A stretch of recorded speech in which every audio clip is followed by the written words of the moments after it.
And we're back here on Happy Hour. All right, Leigh, so we were just briefly talking about the NWSL and the players that Jill Ellis has on her roster for the SheBelieves Cup. Do you feel like because of how well the NWSL has been just continuously going on the up and up, that is a true testament to these players as well, too? I mean, we've seen Lynn Williams, we've seen Jess McDonald, we've seen Sam Mewis, they're just grind and continuously try to get better in the league. And now Jill Ellis is honoring those players as well, too, with incredible opportunities at the national team level. Is this the fact that the league is getting better? Are these players getting better? What's the secret here, basically, to all these NWSL players finding their spot now here on the national team?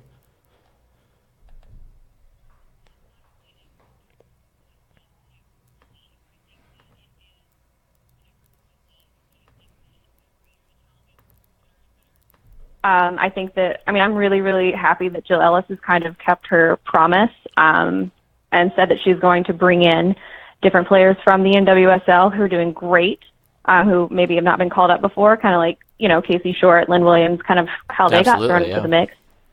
I think it is a real true testament of how much better the league is getting over the years. And I think that there's also another side of it, too, that people are worried because we have players like Crystal Dunn and Alex Morgan and Carly Lloyd all leaving to go play overseas. But True.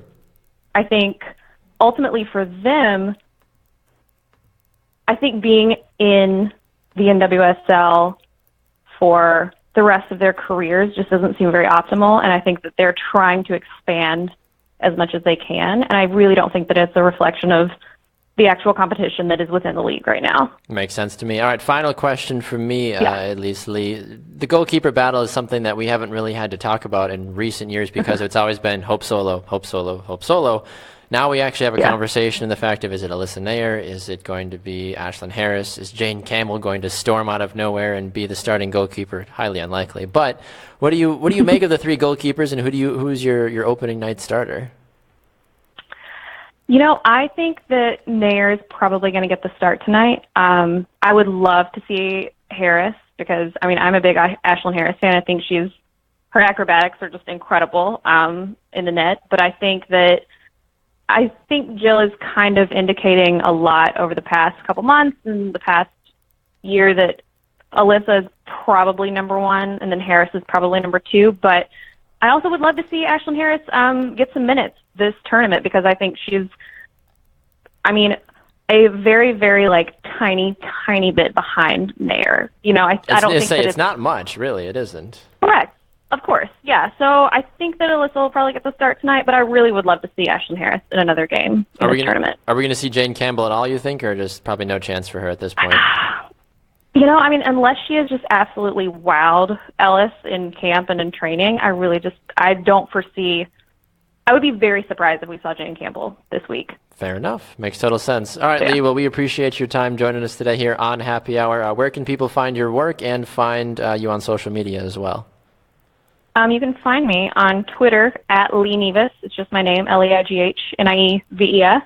And then I also am a correspondent for Backline Soccer. You can find us at backlinesoccer.com. Fantastically. Always a pleasure. Let's do it again soon, okay? Thank you. Awesome. Thank you, guys. Absolutely. All right, there goes Leigh Nieves. All right, so some good stuff about the SheBelieves Cup overall, and just, women's soccer continues to grow in the United States, and I think because of the success the national team has had over the last couple of years, I think that really has made a big overall difference, I feel like, with the growth of soccer as a whole. People say, well, men's soccer got their start in the early 90s, women's soccer, after they won all their World Cups and their Olympic medals and all that made a big difference, of course. So it's great to see that there are people that are getting paid to cover the leagues, that are getting paid to cover specific teams as well, too. I think it's just a testament that women's sports as a whole, the WNBA, all that stuff, is on the up and up, basically, which I think is a great testament, honestly.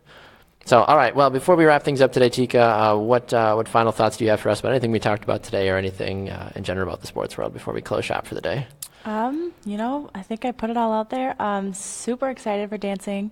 I'm excited to see the athletes, especially the bull rider. I think that'll be really interesting. Yeah. And Simone. I'm a big Simone fan, so I think that I'm really excited for that. But other than that, do you have any guilty pleasure TV shows? Are you a Bachelor, or are you a I guess. Big Brother, or a I whatever watch The show? Bachelor and Bachelorette when I can. But other than that, I try not to watch too much TV. No, not watch too- Good Morning America. Every morning I try to. But other than that, yeah, Bachelor, Bachelorette. That's pretty much it. How about you? Basically, my TV consumption bases off of what my wife likes to watch, which doesn't happen Sure. very often, but she watches The Bachelor, The Bachelorette, so we catch up on that every once in a while. Yay, Corinne is finally gone. Yes. Sorry, not sorry, Corinne. You were terrible. Super excited I about do that. hope Nick finds love. I honestly had boycotted this season of The Bachelor. I'm like, totally the worst season. Never going to happen. I actually, at this point, I just want him to find love so we can go away. Yeah. Be like, Nick, this is your third chance, your fourth chance. You were on Bachelor in Paradise as well. Go away. Figure something out, basically. But then we also watch Grey's Anatomy as well, too. So big Grey's Anatomy fan. Scandal. A little bit How to Get Away with Murder occasionally. I actually have never watched any of those, but people always tell me. Grey's "You need to watch Anatomy these, you need to and watch these." Scandal. Yeah, okay. How to Get Away with Murder is weird. Shonda Okay. Rhimes kind of lost me on that one, honestly. Either way, comment with your favorite TV show below. We'd love to hear from you. Special thanks to Leigh Nieves for joining us, our soccer correspondent as well, to talk about the SheBelieves Cup. We will be back again tomorrow between 4 and 5 p.m. Central Time. You can get us live right here on Brew Sports. Coming up next is the college road trip with Ryan Theus and Barry Nelson, starting at 5 p.m. Central Time right here on Brew Sports. For Teaka Griesbach, I'm Baxter Colburn. This has been Happy Hour. We'll see you guys tomorrow. Have a great rest of your day, everyone.